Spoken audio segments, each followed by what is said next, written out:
welcome to another episode of Bunker Brothers. I'm Daniel Audette, and this is Andrew Graham. And we are back again. This time, we are going to go head-to-head doing our introduction of our players from the Bible. And Andrew Graham has compiled a list, 15 from the Old Testament and 15 from the New Testament of the top players in the Bible. Plus, we have 2 wild cards chosen each that could change the way everything goes. So, let's introduce our players. Well, let's begin with the dramatic theme music. Da, da, da, da. Number one from the Old Testament is Father Abraham. Father Abraham, gotcha. Number 1 from the New Testament, James, the son of Zebedee. One of the Sons of Thunder. Sons of Thunder. Gotcha. Number 2 from the Old Testament is Boaz, the future or past husband of Ruth. Gotcha. Number 2 from New Testament, John the Baptizer. I like how you put baptizer.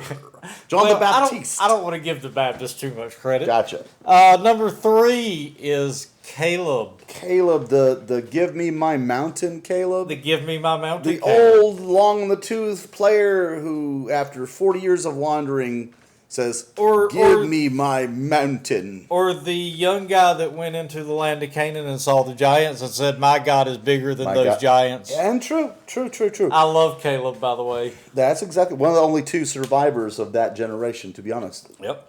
Joshua was the other one, right? So number 3 from the New Testament. Number 3 from the New Testament, John, the son of Zebedee. The other son of Thunder. The other son, you put both sons of Thunder I put here? both of them on here. I can't allow them to be on your team. I just want to have a little fun with it. Come on. Number 4, Old Testament, we have Daniel, your namesake. Thank you. I'd like to point out I didn't put Andrew on here. That's a great guy. I probably should have, though. Then we could have had Daniel versus Andrew. It would have been a lot of fun. Where are we at? Number 4 from the New Testament. Joseph, the father of Jesus. So, or at least the father of Jesus' brother. Yeah, well, how about that? It was a legal matter, and so legally he's the father of Jesus. And although Mary also had blood from the Davidic line, so it was covered either way. All right, number 5 from the Old Testament. David, the king. Man, you went really, and you picked an obvious one. I did, but how could you not? I can't eliminate that because he'd be one of those most valued players. He is a first ballot Hall of Famer. Absolutely, I think so. He and Abraham. Yeah. He and Abraham. Let's see, number 5 from the New Testament. Lazarus, or as I call him, the comeback kid. Good name. I like that. Yeah, I love it. All right, number 6 from the Old Testament is Elijah. I noticed you picked Elijah and not Elisha. I fought over that. I did not want to pick both of them, and so Elijah's the guy with the chariot, the guy who and calls down fire. Yeah, okay. and the whole God really taking him to heaven in a chariot of fire was kind of my deciding factor there. After all, you have chariots of fire. Ba-bum, bum, ba-bum, bum. Number 6 from the New Testament. Number 6, you've got Luke. Now, here you go. You picked Luke. Okay, you've got some New Testament characters there. I like Luke, but Luke's a very specific person. He is. And he's different than the other disciples because he's not congruent with them. He was there with them, but Luke's special. Well, he wasn't on the list of the 12. No, he wasn't. But he was there. And he's a biblical author of at least a couple books, right? So here's the thing. It's an amazing thing. It goes to show you that God really didn't exclude people from the experience of Christ, did he? No. Yes, he picked his 12. Yes, he had 12 apostles. Yes, they're special. But guess what? There's room. There's room for a lot of players. Well, but especially on my team. Only 2 of the Gospels came out of especially on my team. Oh, wait a minute now. You can't have all the good ones. Let's see. Number 7 on the Old Testament list is Gideon. Giddy up, Gideon. That's all I call him. Well, giddy up, Gideon. He started out well and then finished badly. Gideon, you gonna go do it? Yeah, well, giddy up, boy. Number 7 New Testament. Number 7 New Testament. Mark. Is Mark. Okay, I'll be honest with you. Here's my thing about Mark. I've always said that Mark is the least appreciated of the Gospels. It can be, yeah. You know, if we had to rank them, I'd put John number 1, and I'd probably put Mark at the end. And I feel kind of bad for Mark, so I had to include him on this list. Well, you know what? When Mark got involved in that, his gospel was, I described the quick, like, and in a hurry gospel. Yeah, because that's a good his description. Gentile audience that he was going for had no reference to Jewish ideas, laws, religions, concepts, cultures. Right. And so he wrote his gospel, and scholars believe it's primarily based off of the experiences of Peter giving him a description. Mark felt the specific need of an individual group, and he met their need for a gospel. Mark, all right, awesome. Let's continue on. Sorry, we get sidetracked. Good one. Number 8 from the Old Testament is Isaiah. Isaiah, the famous messianic prophet. That's why he's on here. He's a man who told he did so a lot. much. Don't get me wrong. So much that's about not all Jesus there Christ. is, but that is the reason he is on this list. Number 8, New Testament, Matthew. Levi, the tax collector. The tax collector. You know what? I think I like him, but I think that he's going to be interesting, juxtaposed one of the other fellows you have on this list. Yeah, we'll get to that. Yeah, we'll get there. Matthew is that, Jesus can save anybody guy. This is true. And not only save him, but turn him into an apostle and then into a gospel writer. And totally get it. I mean, he turned him all the way around. And a guy like me needs somebody like that in their life. Number 9, Old Testament, Joseph, son of Jacob. Joseph, the ultimate betrayal story, the ultimate. Oh. Well, and when I talk about Boaz, I love his family connections, and then Joseph is the exact opposite. His family turned on him, but he never turned on them. Number 9, I see a really unusual one here. It's and Matthias. I want to see what you would do with it. That was... No one ever puts Matthias in the game. I mean, on the list. Well, he's the third string quarterback. He really is. He's the guy that he's Mr. Irrelevant, as they say in the NFL about the last draft pick. Oh, there are theologians that honestly don't even like the idea of him. Or the way they express it is that really Paul fills this role. And that may be true. But that's not what happened in the Word of God, right? We know what happened. That's not the story. He was chosen because he was a witness. Jesus, his spirit was leading his people, and he was chosen because... So, for somebody that never gets included, we're having a lot to say about him. Number 10. I forgot I put him on the list. I thought I put Caleb there. But apparently I put Joshua on the list too. You put Joshua. The other spy. The other spy, the other guy the only other one to live. I'm not surprised I put Joshua on the list. He's one of my all-time favorite Bible characters. He is. Because that is a man's man from the get-go. Man's man. Certainly a type of Christ. Because, Joshua's name, his name is Yeshua. The same name as Jesus. Yeah. Same name, Yeshua. Pretty cool. All right, so moving on, we got number 10 from the New Testament, Nicodemus. Nicodemus. What do you make of it? So, he's a guy who comes in and he doesn't know what's going on. He knows a lot. He goes and asks Jesus about it, and Jesus tells him like it is. But Nicodemus, he shows his dedication to Christ, not so much in the life of Jesus Christ, but at the death of Jesus Christ. Oh, you just wait. It's going to get better. What are you telling me? Hold on. Okay, number 11, Old Testament, is King Josiah. Josiah, the young king Josiah, right? The reformer of Israel. Yes. The one who said, we need to read our Bible. Well, it leads you to believe they didn't have it. It was lost under some junk in the temple. They had lost it, yeah. They had lost it, yeah. And so he made them read it again, and when he did, he was very, very upset about it.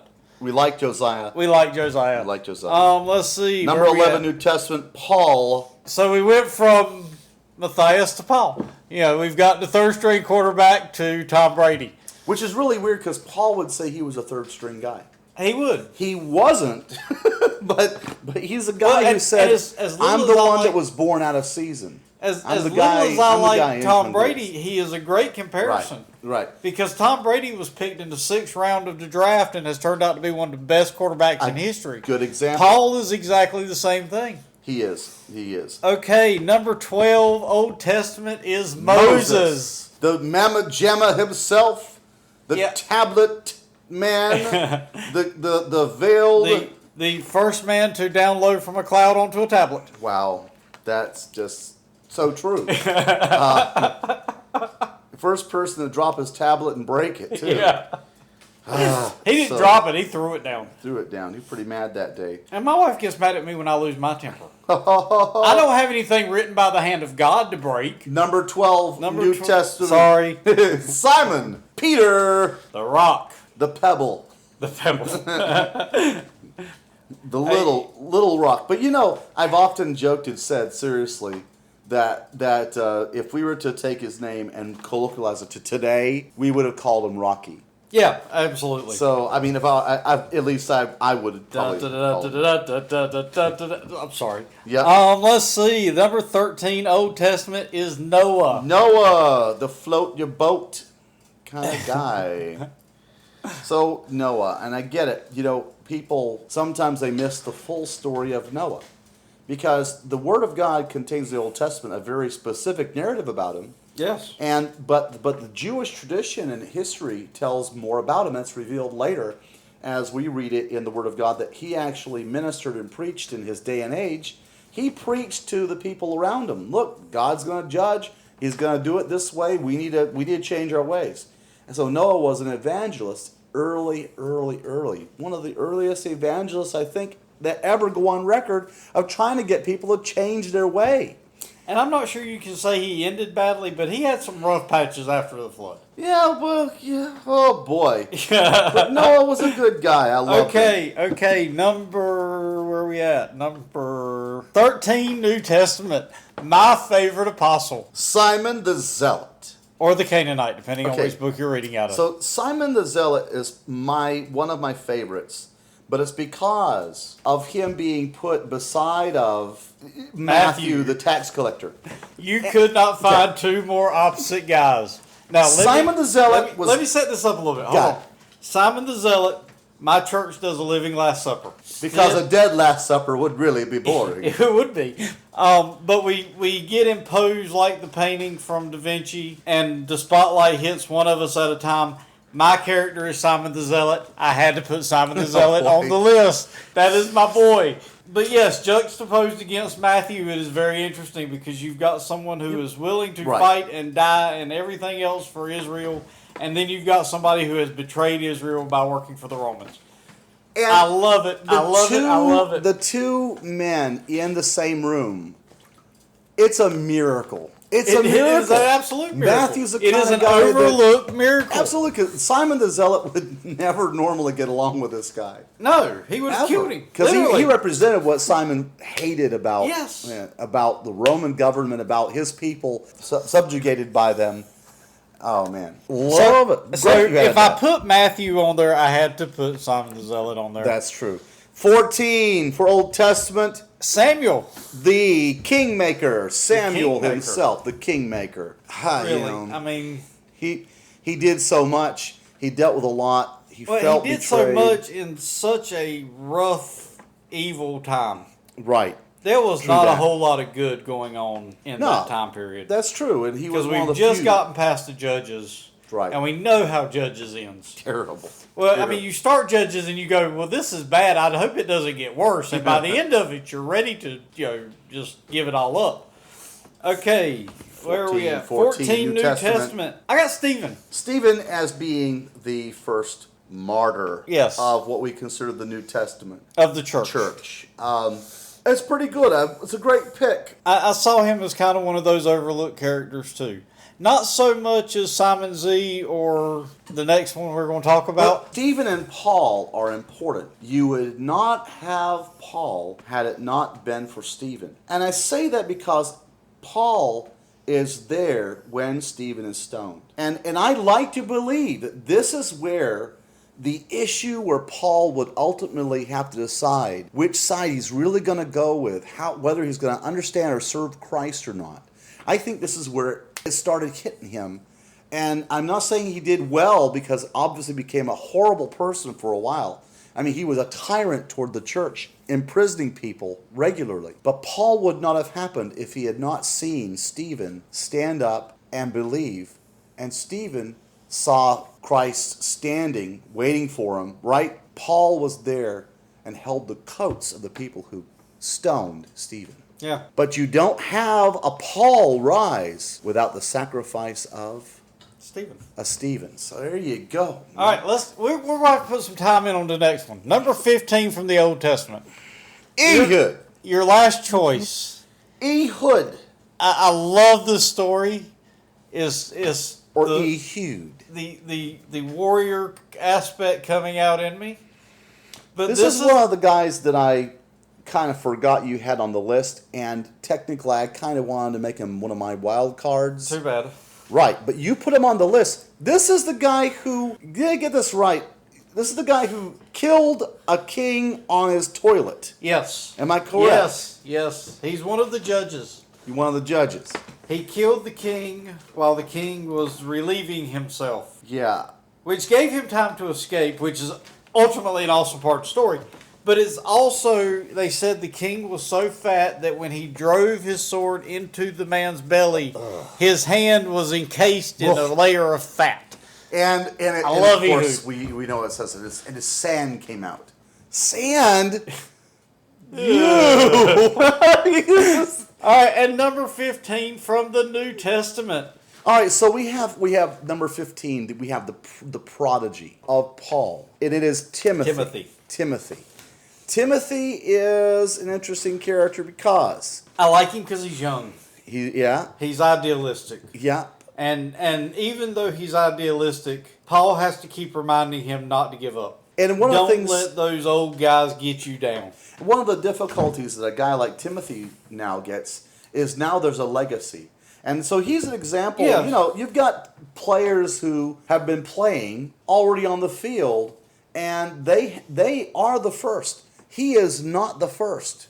No. He's not one of the firsts. He is the one that now picks up the legacy of players that have gone before him. Now, he's going to be the A-team because, look, the A-team guys are going to die. Or he's the JV quarterback. Yeah, I think that's a better example. He is the junior varsity guy. He is the JV guy that's waiting to come up to varsity. Yeah. And he's being mentored by the varsity quarterback. Right. So much of what Paul had to say to him in the letters were how to manage what was now established. Paul didn't have those letters. Even though it's set Paul didn't have that kind of advice. No. He went in and had to just elbow grease his way through stuff. Even though the letters to Timothy are generally considered, for instructions for the leadership of the church, I think they're good instructions for anybody. Well, let's face it. I mean, that's good instruction for anybody. Okay, this is the part I'm most excited about. Drum roll, please. So, now we get to the wild cards. I got to ask you. Okay, I know mine. Okay, I know mine too. I've had mine since we talked about this the first time.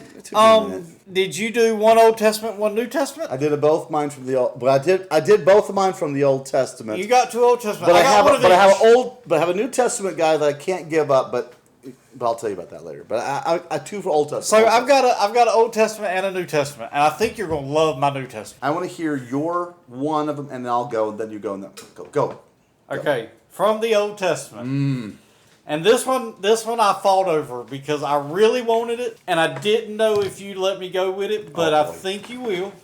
Okay. So I picked another one of the judges. So which one you got? I got Deborah. I like Deborah. So one of the things about Deborah is men, and sorry guys, sorry men. And this is why I know this is a men's group, and but I like Deborah a lot. A man that can follow the leadership of God, if that leadership that God brings is in the form of a woman, to follow God must then follow what that woman is dispensing. In other words, I had a man one time, and I was in a church service, no joke, and there was a female minister, and she was speaking, and I'm telling you, a man in front of me started to heckle her. We were in church. He was a Christian. I know him.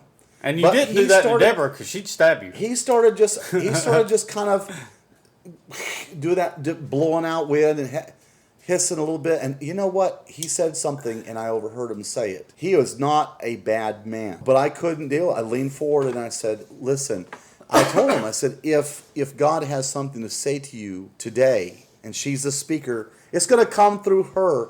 You shouldn't show disrespect to God just because you're having difficulty with her being a woman. I agree with that. And but my mother was a pastor, or a minister. But she always worked with my father and considered herself to be underneath him as a minister. And they worked really good together as a team. Deborah was the real deal. There are people who try to say that she wasn't an actual judge, that it was a co-judgeship between Deborah and Barak. But my friends and ladies and gentlemen, no. That is not what the Word of God says. When the man goes to her and says, "I will go, but you got to hold my hand and go with me." Listen, God chooses whom He wants. That's what He does. I cannot give Barak or Barak or however you want to say it. Yeah. The title of judge over Deborah. I cannot do it. Of course not. And of course, here's the thing. If God moves through a person, if they're anointed and they're called, then you need to follow what God is doing. That's a man's thing. That's a great place to lead into one of your Old Testament picks. Well, my Old Testament pick is Elisha. Oh, you went there. Because let me tell you why. Okay? Your Elijah. I know why I would have picked him. Your Elijah is really good. Yeah? Okay? But my man is the double. He does twice. I'll give you that. He does twice the miracles. And I'll give you. I get it. If God has so anointed you that a dead body touching your dead body brings them back to life, that's pretty awesome. In the biblical story, he does twice as many miracles. And I argued with myself whether I wanted Elijah or Elisha on the list, and I could not. And it was the chariot of fire that made me go with Elijah. And so I don't blame you for taking Elisha. Elisha's got the floating axe. Elisha's got the poison soup. Elisha's got Elisha's awesome. I agree. But you can't have Elisha without Elijah. No. So, all right. My second pick is from the New Testament. This is one I think you're going to find really interesting. Wild card. It is definitely a wild card. Okay. I got Joseph of Arimathea. Joseph of Arimathea? Whoa, okay. Joseph of Arimathea. Okay. All right. Okay, but why would you pick him? He's always fascinated me. Huh. Because who takes the body of a criminal? I think that's, again, one of the guys that you brought in here, and it was Nicodemus. It's Nicodemus as well with him. And that's what intrigues me about Nicodemus. I like Nicodemus and him are involved in receiving that body of and donates his tomb. Yeah. You know, his own property. It's never been used. It's brand new. It's his. And you know he had to be wealthy to have it in advance like that. And those men that did this, by the way, that were involved in taking down and handling the body of Jesus, according to the law, these men became ceremonially unclean. Yes. They became unclean. Yeah. They were willing to become unclean for Jesus Christ. And I thought you'd like this. That just, I think it caught you off guard. I think I really threw you for that one.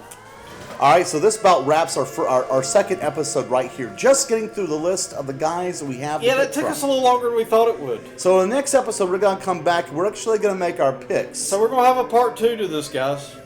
Yeah, part 2 to our part 2. A part 2 to our part 2. That's right. Would that be 2 squared? Listen, thanks for joining us with this episode of Bunker Brothers. And we just ask that God would bless all of those that are putting their trust in Jesus Christ. And we just ask that you would continue to pray for all the other brothers in Bunker Brothers at Faith Bunker. God bless you, and we'll see you again another time. Goodbye. According to the law, became ceremonially. According to the law, became ceremonially. According to the law, these men became ceremonially unclean.